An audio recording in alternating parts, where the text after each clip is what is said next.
So Look, you he can might tell. go to jail. It's entirely possible that they might put him in jail. Yeah, that would be not good. And because Yeah. if it's a felony, he's going to have a problem getting into America, right? Oh, yeah. But that's what I mean. For It's a very dangerous... So, I mean, what do they do? Joe Rogan didn't hold back. He said what many have been quietly thinking for a while now. Conor McGregor just doesn't seem to care anymore. In Rogan's own words, Conor's life has become too loud, too big, too far gone. It's like he's completely out of reach. These harsh but honest comments came right after a shocking video surfaced. Conor knocked out a guy at a club.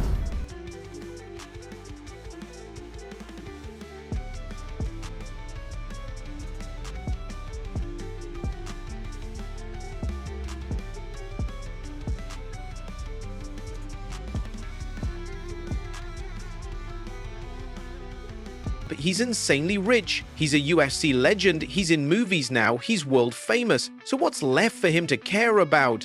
Vance Rogan asked this on his podcast as the video began making rounds on the internet. His tone wasn't full of admiration. It was concern. Deep concern from someone who's seen other great fighters crash and burn after losing their hunger, their fear of consequences. Rogan didn't try to defend what Conor did. He didn't give some deep poetic reason for the violent punch. He simply said what was clear to everyone.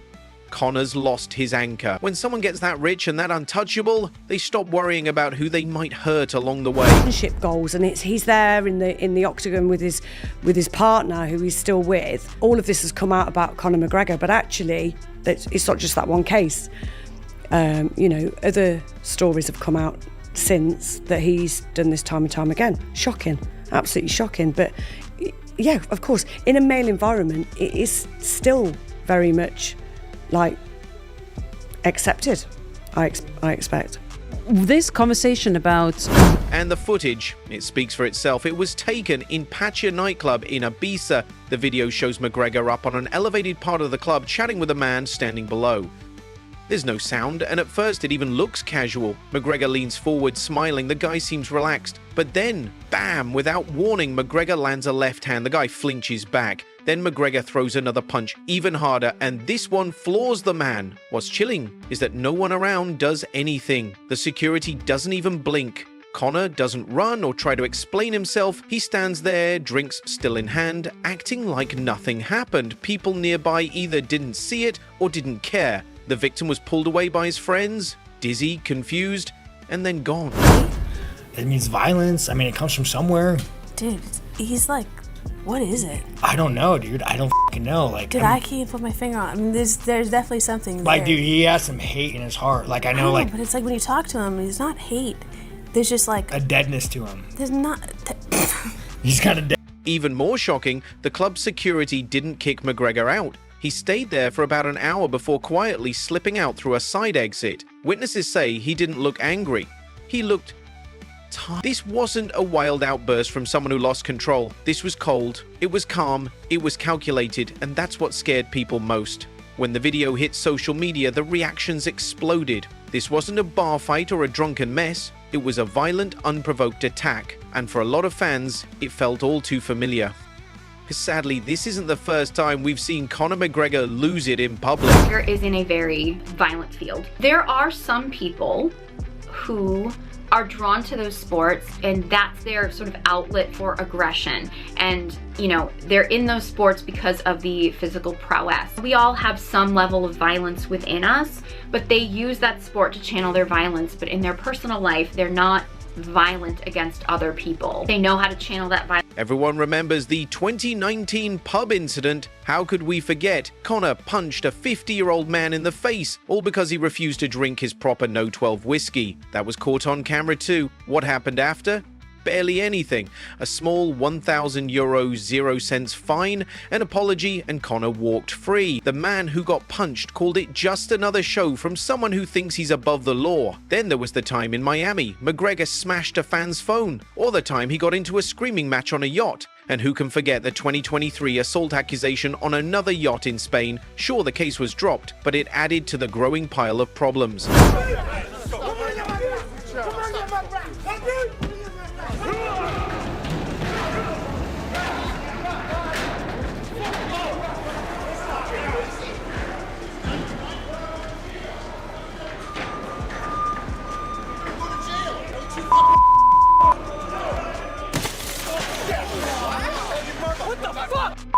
Now, with the Ibiza video going viral, people are connecting the dots. There's a pattern here, and it's not just fans saying it anymore. MMA veterans, fighters, and even casual viewers are starting to ask the same thing. How many more times will this happen before someone steps in? And the timing, terrible. Not long ago, McGregor was actually talking about running for president of Ireland. McGregor is now under investigation by the Irish police. Why? Well, he tweeted out that maybe mass migration isn't the world's best idea, and this is the verboten thing. You are not allowed to say this in Europe, or you might be elected Prime Minister of the Netherlands, because the reality is that in Europe, Europeans are beginning to realize that importing millions of people who hate your civilization might not be the world's best idea, particularly when you have an open social welfare state, which also bankrupts your country. You can try to silence people like Conor McGregor. You can try to claim that they're just being xenophobic and awful. But that isn't. At first it sounded like a joke, but then he kept bringing it up. He even made posts about political issues and tried to look like a man of the people. But now that dream seems ridiculous. When you see footage of him knocking someone out in a club surrounded by flashy lights and celebrities, it's the opposite of what a credible leader should look like. What did you say to the president? What did you say? He's had a great meeting with him. He's a great man. I told him his work rate is outstanding, and I wish him all the best. Conor, the Taoiseach says you don't speak for the people of Ireland. Your response to that? I am an employer of over 200 people, almost 300 people in the country of Ireland. He's an employer of none. Every available metric available to us has shown that the government of... What makes it even more bizarre is who Conor was hanging out with that night. Reality TV star Katie Price and Wayne Lineker, the brother of famous footballer Gary Lineker. Photos of them partying together were posted just hours before everything went down. It was a typical celebrity night out. Big names, expensive drinks, and VIP sections. But that luxury scene just made McGregor's violent punch feel even more reckless. He didn't lose control in some dark alley. He did it at one of Ibiza's most exclusive clubs. Serious allegations today about UFC star Conor McGregor. On the same night, he made headlines for this stunt, punching out the mascot at the NBA Finals. A woman says McGregor violently sexually assaulted her in a bathroom at the arena. One witness summed it up perfectly. Something was said, clearly something that annoyed him. He didn't argue, he just reacted badly. The man dropped. His friends picked him up, and that was it. That quote has gone viral. It paints a clear picture. McGregor doesn't argue anymore. He doesn't explain. He just hits. Then he keeps partying like nothing ever happened. And from McGregor's team, silence. No apology, no statement, nothing. That silence is only making people angrier. What's it going to take for someone to hold him accountable? Dana White, the UFC president, has always brushed off Conor's wild behavior as part of his charm, but this goes beyond antics. These are assaults. Real people are getting hurt. UFC star Conor McGregor has been accused of sexually assaulting a woman at the Miami Heat game on June 9th. Heat and NBA security are also being accused of separating her from a friend and forcing her into a bathroom at Kaseya Center, where McGregor allegedly forced himself on her. McGregor was at the arena to take part in a halftime show. The accusations come in a letter that was sent by the woman's attorney to McGregor and the Heat, saying the correspondence is in anticipation of litigation. Joe Rogan has stopped sugarcoating things. He's not joking around when it comes to McGregor anymore. His recent comments aren't just casual criticism, they sound like deep frustration. Rogan brought up the 2018 bus attack, a moment many fans still can't forget. He called it disgraceful and pathetic. He wasn't saying it for headlines. He sounded genuinely hurt, like someone who once admired McGregor but now feels let down.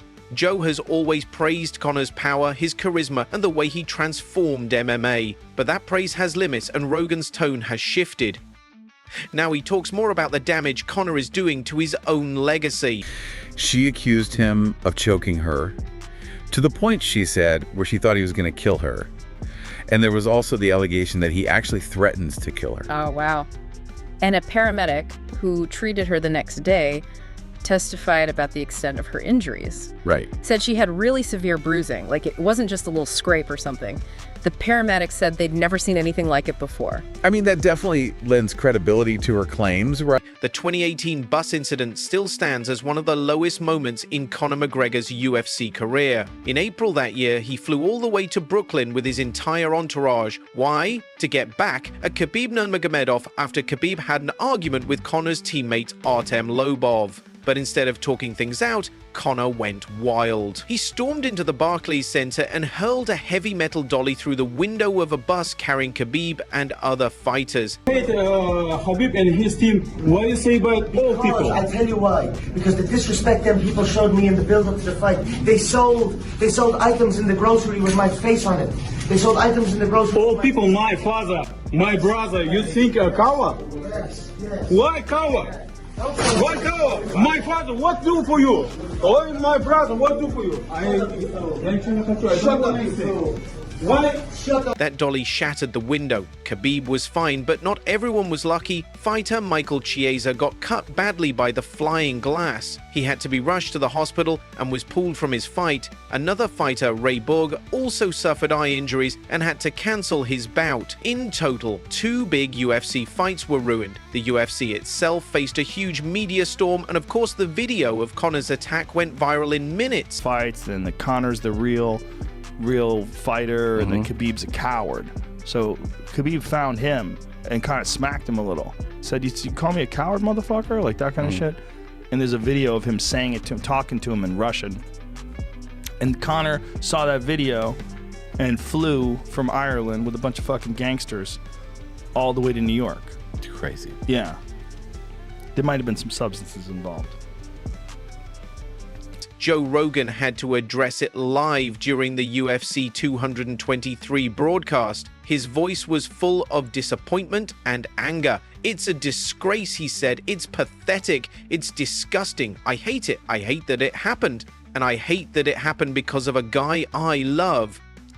That last line hit hard. Rogan wasn't distancing himself from McGregor, he was speaking from the heart. As someone who used to look up to him, that kind of betrayal stings. And sadly, it keeps happening. In the early days of Conor's UFC career, he had so much potential. He wasn't just winning, he was electrifying. His knockouts were quick, his energy unmatched. He made fans fall in love with MMA. He brought in massive pay-per-view numbers and turned featherweight and lightweight divisions into must-watch events. But then came the scandals. Conor McGregor, I think, has a problem. What about you? It's competitive. The guy is not making any fucking sense here. I'm not going to drink it. This will be I'm not going to drink because I'm going to train 3 times today. And I tell you why. When I trained this morning, I don't usually train 3 times. I just feel like 3 times a day. I'm a little man. The guy's just said, "I'm not drinking today." For a start, I was hoping he was drunk. No, I don't. I'm the creator. I'm the creator. So. Every new scandal made it harder for Conor McGregor's loyal fans to keep standing by him. There was the pub punch, the broken phones, the assaults in clubs, and the long lawsuit with Michael Chandler. The UFC never banned him, but they had to clean up after him again and again. Meanwhile, Conor seemed more focused on partying and fame than fighting, and it's not just legal trouble that haunts him, it's what he never finished inside the cage. Nothing screams unfinished more than the trilogy with Nate Diaz. Their war started in 2016 at UFC 196. Diaz replaced Rafael dos Anjos last minute, and even though Conor was the favorite, Diaz choked him out in round 2. Conor was one of the best in the MMA. So much bad blood. When you look back on it, do you think that you two elevated each other? 100%. Are y'all good now? I think he's cool, but McGregor came back smarter at UFC 202. He fought harder, cleaner, and won by decision after a brutal 5 rounds. But fans knew it wasn't over. That rivalry wasn't just about winning, it was personal. It was electric, and fans have been begging for part 3 ever since. Water bottle fine. The classic one with you and Conor that you see all the time. Conor, don't throw those out, Conor.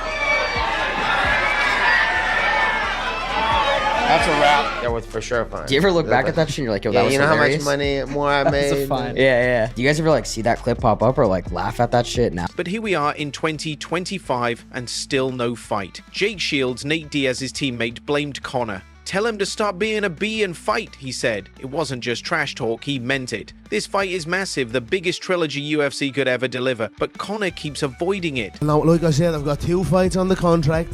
I'm in negotiations. Last week something happened to me. I went to the White House and my country is in my heart bleeds for my country right now.